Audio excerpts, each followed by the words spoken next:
Wave. Yeah. Wave. My life is the fuse of a live bomb. On the bridge where the tide can't flow, snap vivid like the Nikon. Been cold but the vibe warm. Keep it locked like the vice arm. They got her twisted like the coat arm. Heart something froze like the snowstorm. Her tote bag match a throat charm. She from the land of the sand where they flex so subtle when her drink mint muddle. Left home in her man in the game that he played for the sand of the shade. She parades you to swear in her shades. She like why you do that. Niggas be deceptive. Yeah, I'm pretty restless. Long as the check is addressed to a residence. She self-heal therapy. She beat 10 on clearance but she shopping for clarity. Reap what she sold for the dividend. Know what time is the medicine. Copping the wristwatch. Cartier with the bezel on her credit. Demanding hers where it's due. I swear she's so sadistic, defensive, pessimistic, reclusive. She too lit, independent. She too quick to dismiss courtship. Concerned with malice. She pile up as the bout ends. She throws a talent. She clutch a half full chalice. Sip you from fountains. Check her rap. She chic maneuver mountains.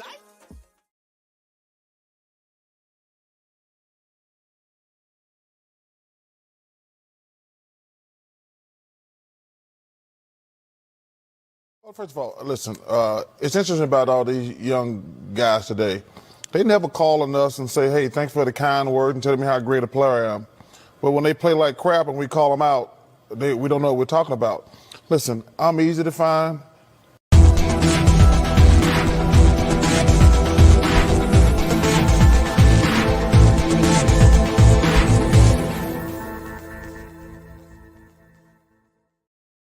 This is what's great about sports. This is what the greatest thing about sports is. You play to win the game. Hello? You play to win the game. You don't play to just play it. That's the great thing about sports. You play to win. And I don't care if you don't have any wins. You go play to win. When you start telling me it doesn't matter, then retire. Get out. Because it matters. What's going on, ladies and gentlemen? It is your host, Nathan Snell of Big Nate Sports Talk Podcast. I hope you're all well. Hope you're all staying safe. Hope you're having a great weekend so far. This is season 11, episode 18 of the podcast. Before we get to that, there's a few things I'd like to say up front. Shout out to Nicholas Rosario for joining me on the episode 17. I have not uploaded that yet. I will have that uploaded. It will only be on YouTube because of StreamYard. You can only allow it up to an hour of recording. So that will just be, unfortunately, be uploaded on YouTube, but I will share it on Facebook and Twitter. The rest of season 10 has been uploaded on Spotify via Anchor. You can also listen to it on Apple Podcasts, and other platforms. Be on the lookout as the Wizards are 3-0 to start the season. I'm still really not sold on that right now. I need about 17 more games to see where the Wizards are really at. Really, let's say about 7 more games, I'll say. I need to see 7 more games before I'm convinced to see if this Wizards roster is legit. The Houston Astros are up 3-0, and the Philadelphia Phillies are up 3-1. I'm hoping to have Nicholas Rosario back on the podcast so we can really get a World Series preview in here and see who we like, because I'm convinced that the Houston Astros and the Philadelphia Phillies will be in this year's World Series. Guaranteed. University of Maryland men's football was bowl eligible yesterday after a nice win over Northwestern. The men's basketball and women's basketball team had their press conference Thursday. So there's some things I took notes from what Coach Kevin Willard said and Coach Brendan Free. So there'll be videos on that. Stay tuned in for that. But that's enough talking about all that. We all know why you're here. As you see in the title of this video, the Ravens need to fix it. It's a home game for us. We're playing those Les Browns.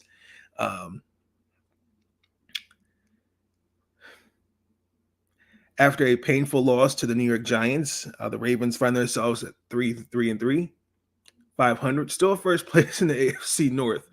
And unfortunately, just coming in this game, I wouldn't say morale is low, but there's some things that the Ravens need to fix.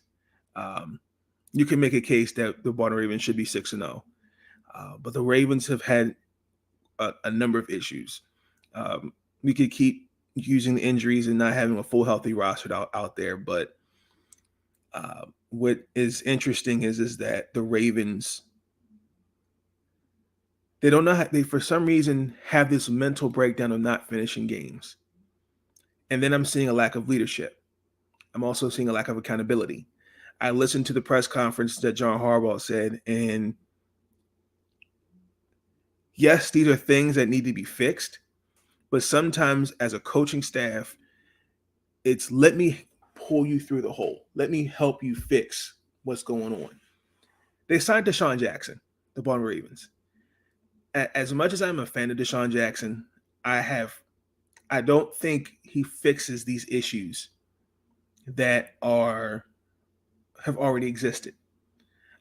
Just like I thought the signing of Jason Pierre-Paul does not fix anything. The Ravens still lack pass rushing.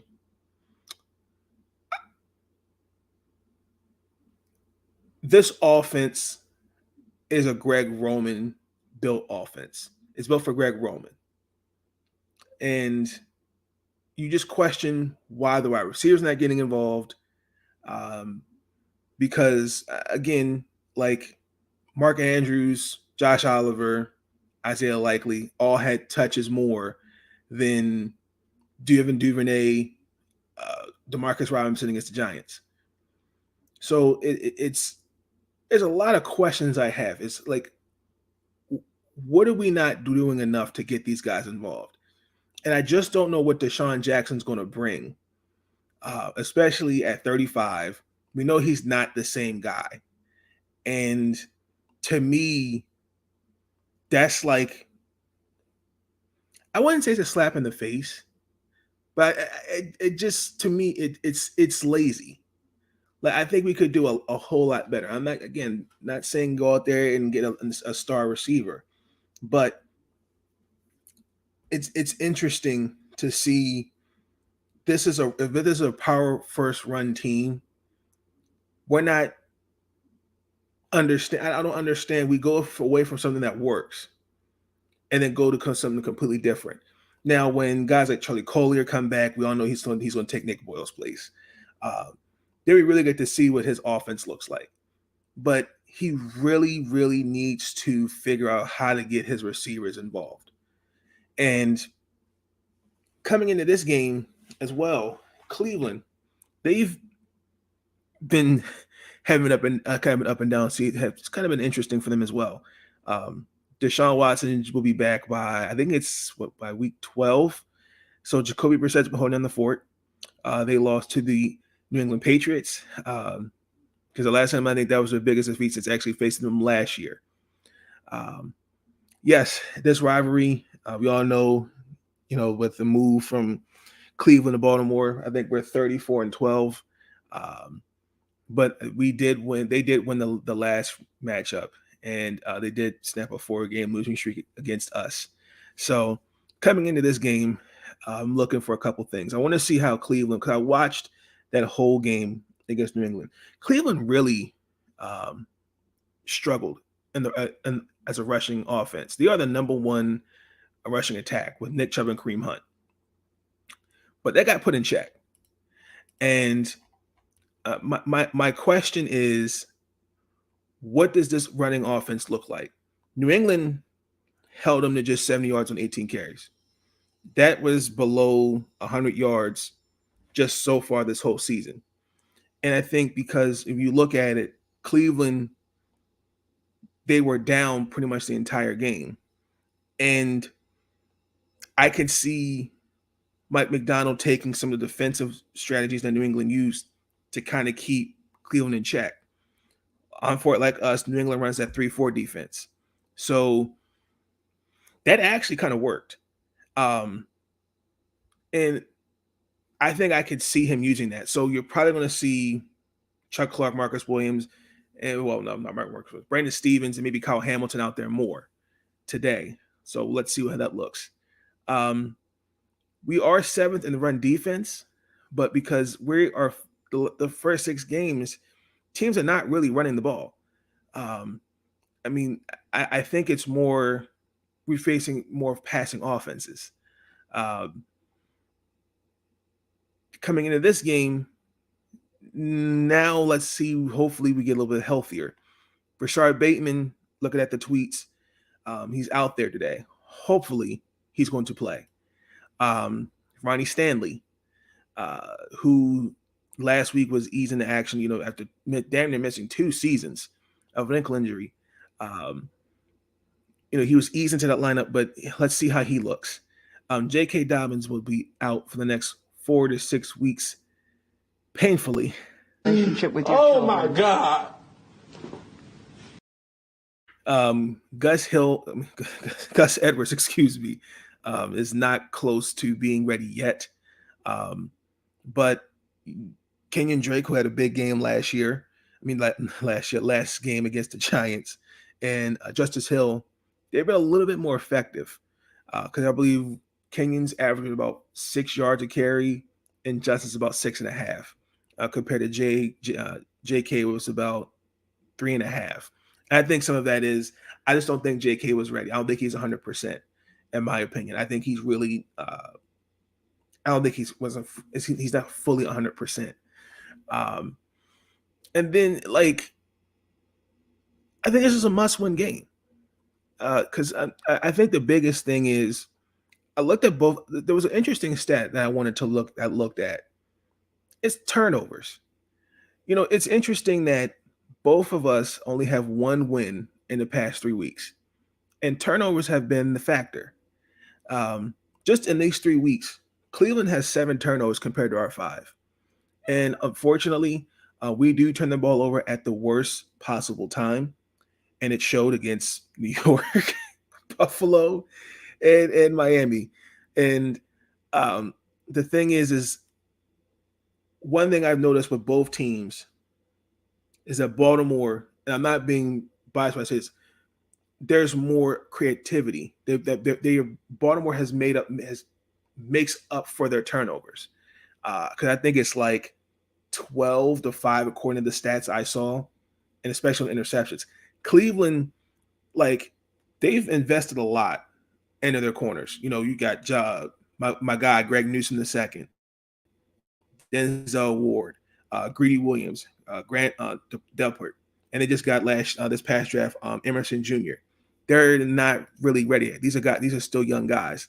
Don't get me wrong. I think that backfield is going to be nice for years to come, but they got to start generating some turnovers.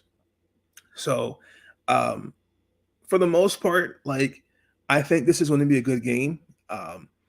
We all know coming this game, Cleveland's going to establish the run. Their passing offense is not quite there yet. I do expect Njoku to have a good game. Until we know this, and another thing is too, as much as I hate to say it, you don't have Deshaun Watson out there, and you still have a Myles Garrett who I still think is out. If I remember correctly, let me just confirm that. I think he's still out for a little bit after his car accident. So I do know. Look at the injury report.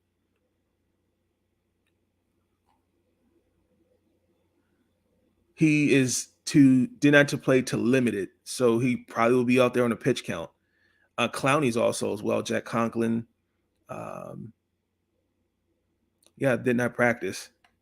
And then for us, Calais Campbell. So these were last minute injury reports. So it's curious to see what these guys look like. His injury reports usually about by 12 they have to submit it, who's playing, who's not. So be interesting to see what it looks like out there. But as I was saying, I think this has the makings of a good, decent game. I do think Baltimore learned from their mistakes. I think they know what they got to do. These are all simple fixes, and I think this is a good start to fix it. And I'm going to say that the Baltimore Ravens beat the Cleveland Browns. I'm looking along the lines of 30-19. Guaranteed. I would also like to point out that it is our reunion of the 2013 Super Bowl champions. Actually, I had to say that on their Twitter page for the Baltimore Ravens. It's great to see Anquan Bolden, those guys there. Got saw Ray Rice. That year was also kind of, I wouldn't say, I'm not going to compare that year to this year, but that year was was really a mess, honestly. going into the year, oh man, where do I begin? Cam Cameron was our offensive coordinator, and I think right after the Washington game, because I'll never forget it. I was watching, oh my gosh, Undisputed. Well, it was a First Take. I think it was First Take, and Skip Bayless predicted, because Baltimore had started off, we were, I think, 6-2 going into week 8 because you had a bye. And then Skip Bayless was like, the Ravens are going to lose their next 5 or their next 7. We coming in the bye, we beat Cleveland, Oakland, Pittsburgh, and San Diego. There we go to Pittsburgh, and Pittsburgh's here. We lose. The RG3 game where Hello United hit him in his knee, lost that game. That's when Cam Cameron got fired. Lost to Denver. But we needed just to win one game to win the division. And we beat the Giants. And we lost to Cincinnati that last game. It was on the road. I mean, that whole season was just crazy. And actually, and it was actually interesting. Art Modell, who was our owner when he moved from Cleveland to Baltimore, he actually had passed away that year as well. So, yeah, that was probably the most interesting season ever. And we ended up winning the Super Bowl. Who went to Pro Bowl that year? Ray Rice, Vontae Leach, Marshall Yonda, Hello United, Ed Reed, Jacoby Jones made the Pro Bowl. And yeah, that was probably one of that was a very painful. It was rough that last stretch. So a shout out to those guys. It's really good to see most of them. It's going to be a good game. I'm hoping to see a good game, and hopefully get to see some guys, Bateman, Stanley, out there healthy. So it's gonna be a good game. Y'all let me know your thoughts in the comments below. Who are you expecting to win today against the Ravens and Browns? And we'll also have the Washington Commanders, the Green Bay Packers. And then at 12 o'clock, I'll be joining my guy, Sean Spencer and Nicholas Rosario on Let's Talk Football Sunday as we break down the NFL and other things that happened because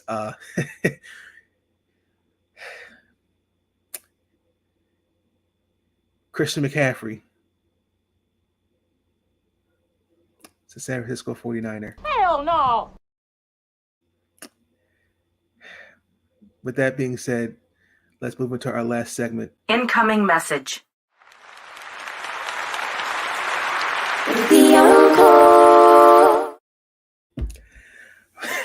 Sorry, man.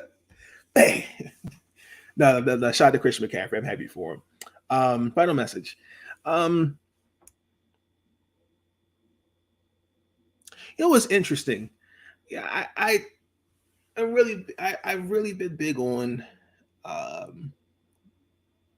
doing things for yourself to make you feel happy, and try to find things outside this thing we call life, whether it's school, work, other commitments. And it's interesting when you wake up. I've tried to start doing something where if you just read a scripture, just one scripture a day, it really makes a big difference. And also too, journaling. For some reason, writing thoughts down, it makes you,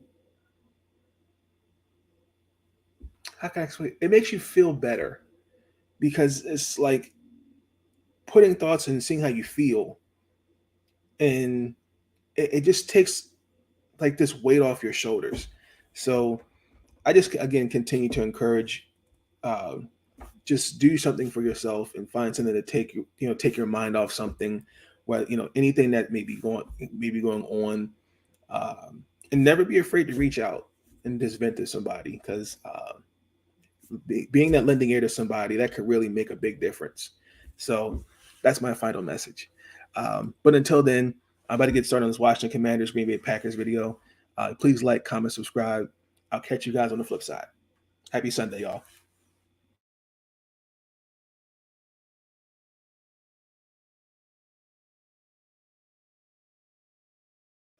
But I get sick of these guys complaining. These young guys, they never call us and say, when a coach is wrong, I'm going to call him out. But when players are wrong, I'm going to call them out. Thanks for the kind words. But listen, I'm going to criticize guys that they deserve it. And listen, they can kiss my ass if they don't like it. Thank you for tuning in to Big Nate Sports Talk. If you enjoyed that episode and you want to see more content, be sure to like, comment, and subscribe. Bring your sports game on Big Nate Sports Talk.